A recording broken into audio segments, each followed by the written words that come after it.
Baiklah, kita lanjut bagian yang C, pemuaian. Apakah itu pemuaian? Nah, adik-adik di sini masih semangat ya belajarnya. Nah, coba adik-adik perhatikan ya, kabel-kabel di jalan itu pada siang hari itu lebih kendor, pada malam hari itu dia menegang. Nah, itu kenapa alasannya disebut seperti itu?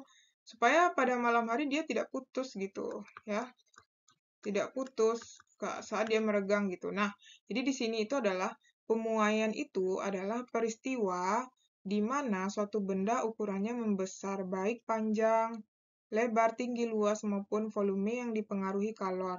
Pemuaian dapat terjadi pada saat zat cair dan gas gitu. Atau misalnya kalau di kaca juga, kalau di jendela di ruang kelas atau di rumah yang dipasang sedikit agak longgar gitu. Kalau siang hari kan terasanya kayak ada ruangnya gitu ya.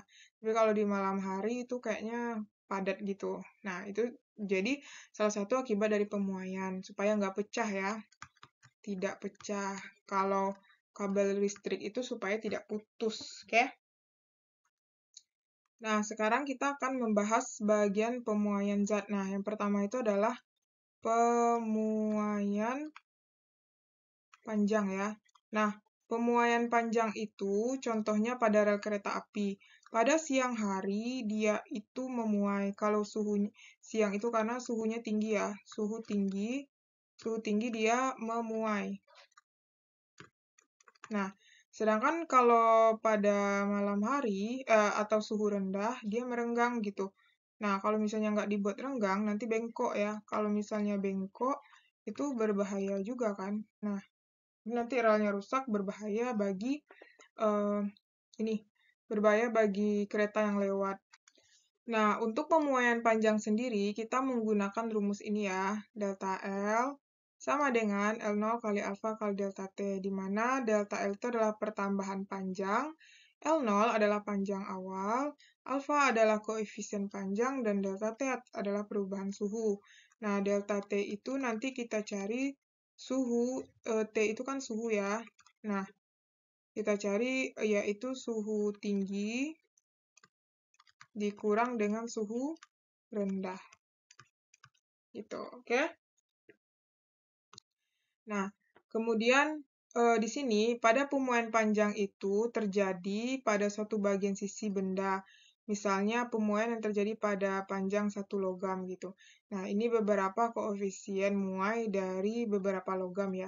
Yang paling besar itu adalah di sini perak ya. Nih, sampai 19,7. Aluminium juga besar nih. Oh ya, paling besar tuh aluminium. Nah, aluminium itu makanya sering dijadikan peralatan masak ya, peralatan masak karena dia tuh cepat sekali menyerap panas gitu ya. Nah, sekarang kita lanjut pemuaian luas dan volume. Nah, ini contohnya kalau pada kaca itu pemuaian luas. Nah, kita bahas satu-satu dulu ya, pemuaian luas dulu. Pemuaian luas. Nah, pemuaian luas adalah pemuaian yang terjadi pada kedua arah sisi benda. Pemasangan plat-plat logam selalu memperhatikan terjadinya pemuaian luas.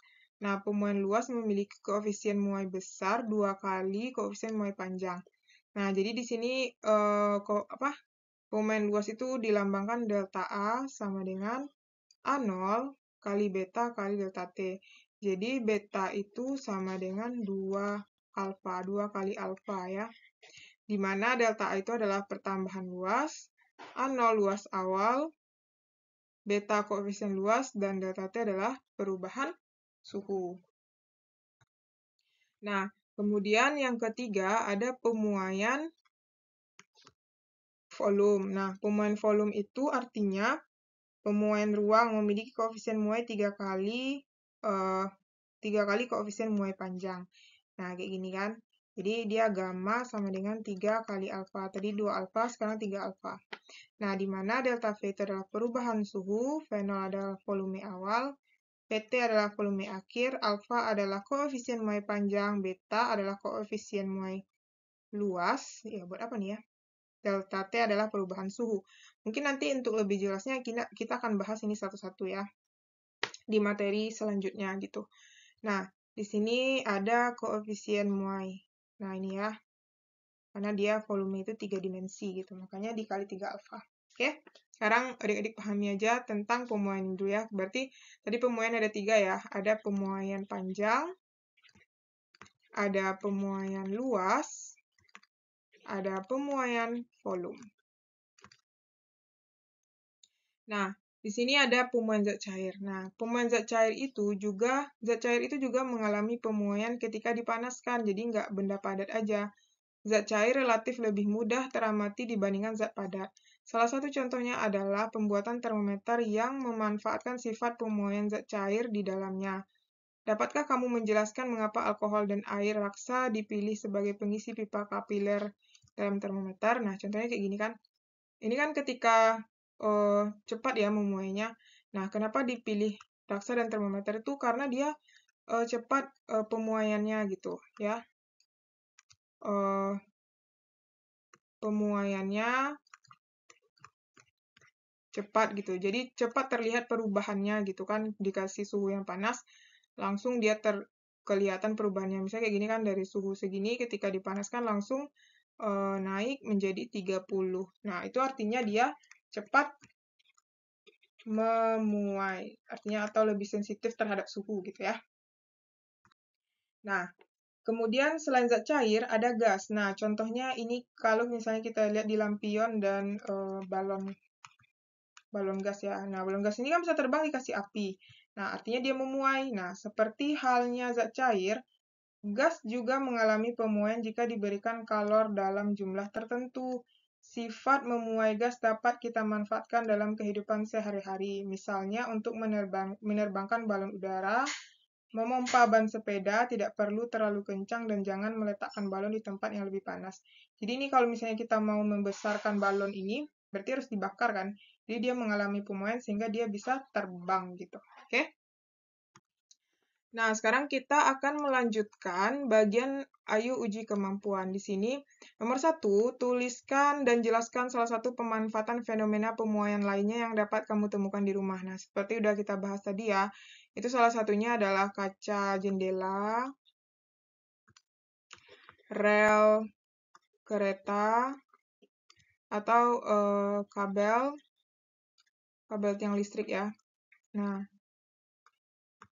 terus yang kedua, perhatikan tabel 3.3. Jika sebuah bimetal dibuat dari bahan tembaga dan kuningan, gambarkanlah kemana lengkungan lempeng bimetal tersebut. Nah, ini gambarnya ya. Jadi, kalau kuningan dan bimetal tembaga itu dipanaskan, berarti dia nanti alfa kuningan itu lebih besar daripada alfa tembaga.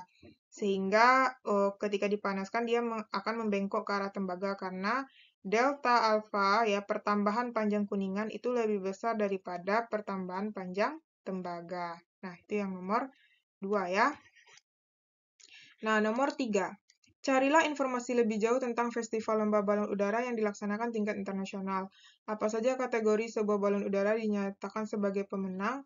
Tuliskanlah gagasanmu agar balon udara yang kamu buat dapat menjadi juara. Nah, jadi di sini kategorinya itu adalah yang pertama itu bisa aja faktornya itu ya kecepatan, ya kan? Kecepatan, terus ketinggian, terus gerak balon ya. Gerak balon lama di udara. Itu kan berarti tergantung dari apinya kan, kalor yang diberikan kepada balon gitu. Oke. Yang keempat, kalor yang diberikan untuk menerbangkan balon. Nah, oke. Kalau ada pertanyaan, komen di kolom komentar ya. Jangan lupa untuk dicatat di buku catatannya.